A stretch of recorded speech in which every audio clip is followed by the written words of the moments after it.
Hello friends, कैसे हैं आप। मेरा नाम है सौरभ गोयल और आपका बहुत बहुत स्वागत है हमारे यूट्यूब चैनल में।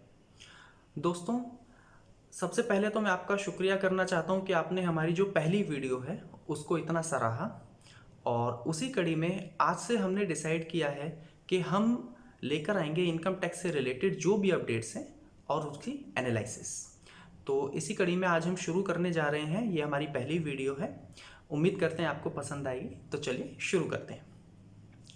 सबसे पहली न्यूज़ आती है कि सीबीडीटी ने एक डाटा रिलीज़ किया है जिसके अकॉर्डिंग उनका कहना है कि 1 अप्रैल से और 21 मई तक वो टोटल 26,400 करोड़ रुपए का रिफंड इशू कर चुके हैं।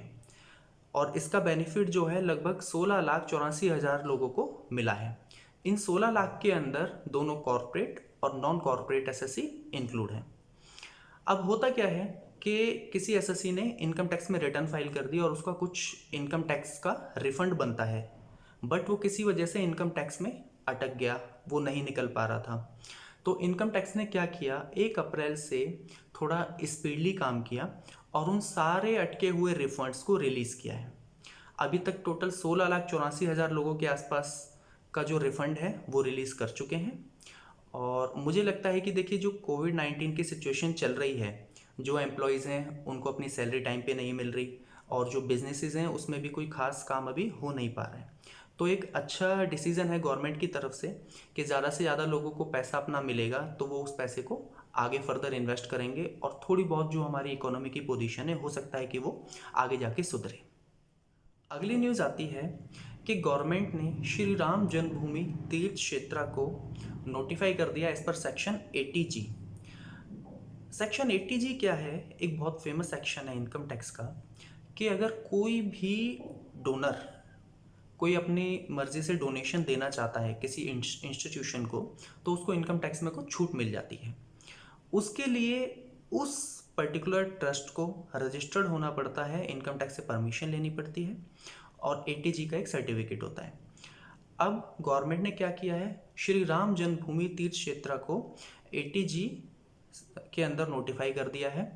इससे क्या होगा कि जो भी डोनेशन मिलेगी इस ट्रस्ट को, वो डोनर इनकम टैक्स में उसकी डिडक्शन क्लेम कर सकता है, जो कि होगी 50%। समय समय पे इनकम टैक्स डिपार्टमेंट नोटिफाई करता रहता है डिफरेंट टेम्पल्स को।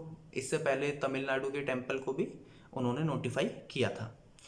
और इससे देखिए आस्था जुड़ी होती है लोगों की और एक एक्स्ट्रा मोटिवेशन भी मिल जाता है कि भाई हम डोनेशन देंगे तो हमें इनकम टैक्स में भी कुछ बेनिफिट मिल जाएगा।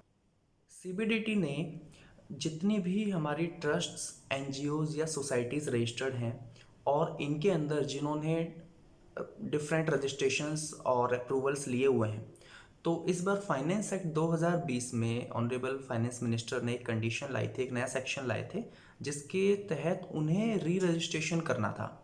जितनी भी ट्रस्ट, एनजीओ और सोसाइटीज़ हैं, बेशक से वो 80G 12A में रजिस्टर्ड हैं, 35 है सेक्शन उसमें रजिस्टर्ड है, और वो रजिस्ट्रेशन करना था उन्हें 1 जून 2020 तक। और इसका मेन रीज़न यही है कि देखिए बड़ी दिक्कत चल रही है कोविड-19 की वजह से, ठीक से काम नहीं हो पा रहा है।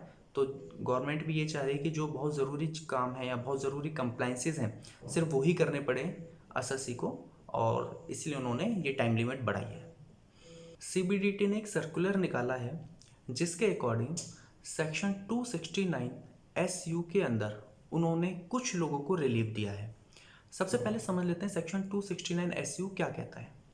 ये सेक्शन फाइनेंस एक्ट 2019 में लाया गया था। इसके अकॉर्डिंग अगर कोई बिजनेसमैन अपने पिछले साल में 50 करोड़ या उससे ज़्यादा की टर्नओवर करता है तो उसे क्या करना है, उसे अपने जो कस्टमर्स हैं उनको एक फैसिलिटी देनी है कि वो payment other than cash mode में भी एक्सेप्ट करते हैं या नोटिफाइड जो मीडियम्स हैं उसके अकॉर्डिंग एक्सेप्ट करते हैं। अब इसको लाने का मेन टारगेट क्या था, मेन पर्पज़ ये था कि कैशलेस इकोनॉमी को बढ़ावा देना है।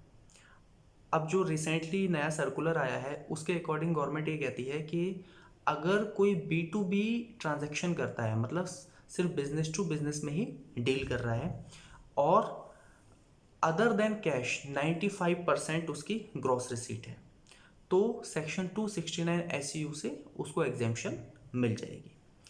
देखिए, मेरा ये मानना है कि मेन टारगेट जो था इस सेक्शन को लाने का वो कैशलेस इकोनॉमी को बढ़ावा देना था, और अगर कोई 95% अपना बिजनेस अदर देन कैश ही कर रहा है तो अल्टीमेटली वो उस टारगेट को फुलफिल कर रहा है। इसलिए गवर्नमेंट ने जो ये एग्जेम्पशन दी है या ये जो बेनिफिट दिया है वो एक अच्छा स्टेप है।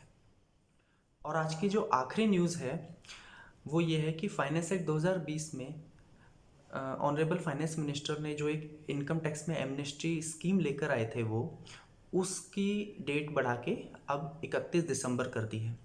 पहले जो इसके अंदर पेमेंट की डेट थी वो 31 मार्च थी, उसको बढ़ा के पहले इन्होंने 30 जून किया था और अब बढ़ा के 31 दिसंबर कर दिया है। मैं इसका अगर थोड़ा सा आपको बैकग्राउंड बताऊं तो इनकम टैक्स के अंदर ये एमनेस्टी स्कीम लाई गई है जिसके अकॉर्डिंग अगर किसी भी अससी का कोई भी लिटिगेशन पेंडिंग है इनकम टैक्स में एज ऑन 31 जनवरी 2020 तो वो इस स्कीम का बेनिफिट ले सकते हैं, और इसके लिए उन्हें सिर्फ एक टैक्स अमाउंट की पेमेंट करनी होगी। अगर वो टैक्स अमाउंट की पेमेंट करते हैं तो उसके ऊपर जो भी अभी तक का इंटरेस्ट होगा और जो भी पेनल्टी होगी वो सब वेव ऑफ हो जाएगी।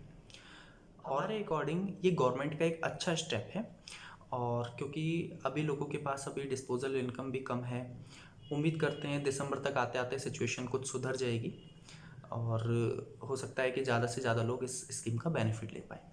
अगर आप भी इस स्कीम का बेनिफिट ले सकते हैं तो इसके ऊपर हमने एक आर्टिकल लिखा है कि स्टेप बाय स्टेप आप कैसे इस स्कीम को अवेल कर सकते हैं।